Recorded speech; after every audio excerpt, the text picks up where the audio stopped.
the decree says, before you have church, you must inform the king where you'll be meeting, when you'll be meeting, who will be preaching, what will be said, and you must promise that you will never ever say anything that might even be construed as criticism of the king, punishable by death. That doesn't sound like religious liberty to me. That sounds like a 501c3. James then demands that this decree is read in all the churches. 7 bishops stand up to James and say, we have a promise over 500 years old that says the church will be wholly free from government intrusion. We are not reading anything. James arrests them, throws them in prison, and charges them with seditious libel.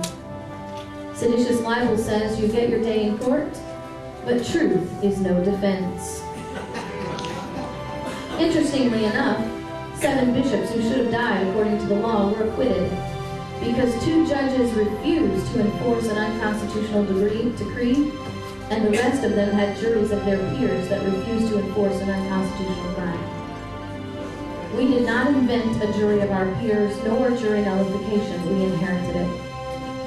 A revolution is brought against James, bringing us the 5th document in the genealogy of our Constitution, the English Bill of Rights of 1689. This English Bill of Rights says, the late King James II, by the assistance of evil judges, counselors, and ministers employed by him, did endeavor to subvert and extirpate the laws and liberties of our kingdom. That word extirpate means to completely destroy. And what they said James was doing to completely destroy what liberty was, he was writing law, overturning law, and setting aside law when that was the sole duty and privilege of the legislative branch of Parliament. We did not invent separation of powers, we inherited it. And apparently in 1689, they knew that when executive orders are written to change law, overturn law, or set aside law, that's the complete destruction of liberty. But our Congress today does nothing. Now tomorrow, we are going to go into this in greater detail. I'm going to explain to you why our Revolutionary War had nothing to do with taxes. We say taxed enough already, but it had nothing to do with taxes. It had everything to do with the malignant and pernicious design. Have you seen how history has repeated itself? Do you think we're smarter now? Have I taught you something today? Yes. All right. Well, I do have some things with me today. You saw me reading from this book. How many of you figured out the history that I just taught you is not being taught in our schools? Well, this book is the history that I just taught you, plus chapters for framers and founders, chapters on framers and founders that they won't learn about anywhere else. Middle school, high school, I also have a book that teaches the same thing to elementary and younger. I have an adult version called Not a Living, Breathing Document, Reclaiming Our Constitution. I also have, in case you're not able to attend tomorrow, a 3 DVD set of the workshop that I teach. It's not my husband with a camcorder. It's a professional recording, digitally mastered, chaptered out so you don't have to watch the whole thing on 3 separate discs. I also have a book called Liberty First, The Path to Restoring America. Because when I finish with the workshops, everybody says, KrisAnne, we're ready to go fight. We're ready to get our torches and our pitchforks. What do we do? That book, the red and white book, Liberty First, is my suggestions, 10 chapters of things that we can do to help restore America back to its founding principles based on what has worked throughout history. And so that's the good news. We have those resources. The bad news is Texas bought me out. So what I have is a mechanism for you to purchase these books at the reduced price.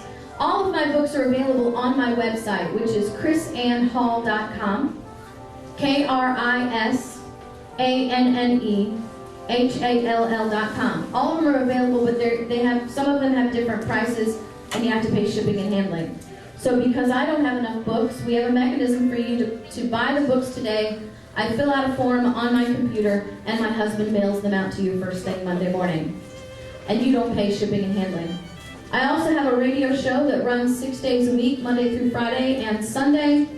On my website, I've written over 100 articles that deal with issues that you probably have questions about today. I have written these 4 books, and I've been approached by a film crew from Focus on the Family to turn my workshop that I do every Saturday into a documentary. So we need your prayers. That's going to be a huge thing. It's going to be shot in 30-minute episodes, and I'm going to be teaching the history where it happened. So where the Magna Carta was signed. We already have contact with the Discovery Channel, the History Channel, and the Learning Channel to see who wants to carry it. So, are you ready to go teach some people? Yes. I hope you'll come tomorrow, because it really gets better. I want to thank you guys for bringing me. Thank you for your time.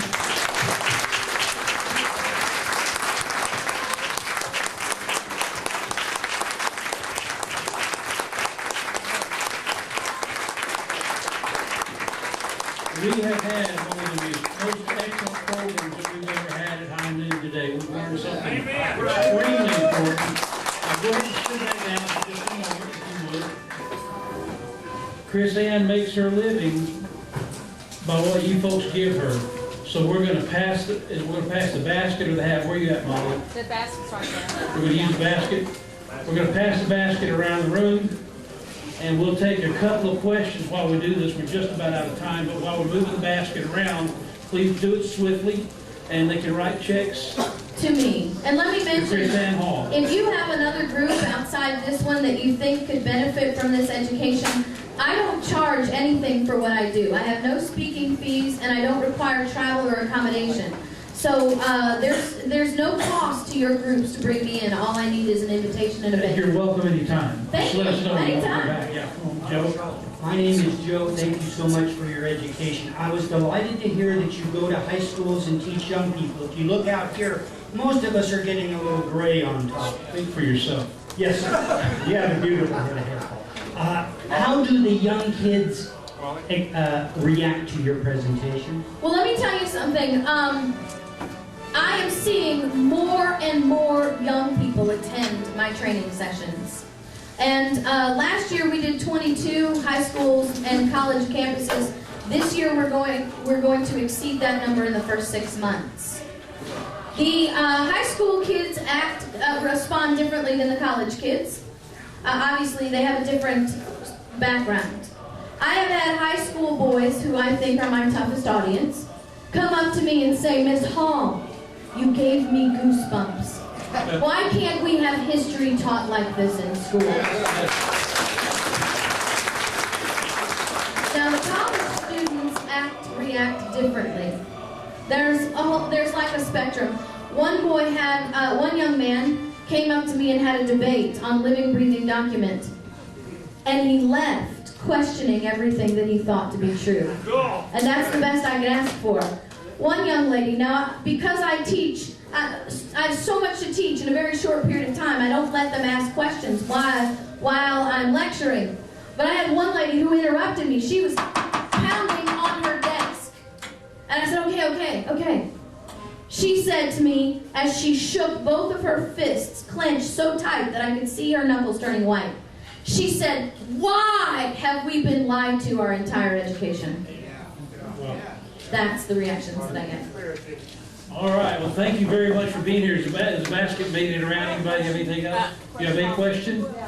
Okay, we're just about out of time. Make it a quick one, please. One is, Repeat your website again, and I missed number 3 in the grand remonstrative of. Okay, the You third need to buy a one. book.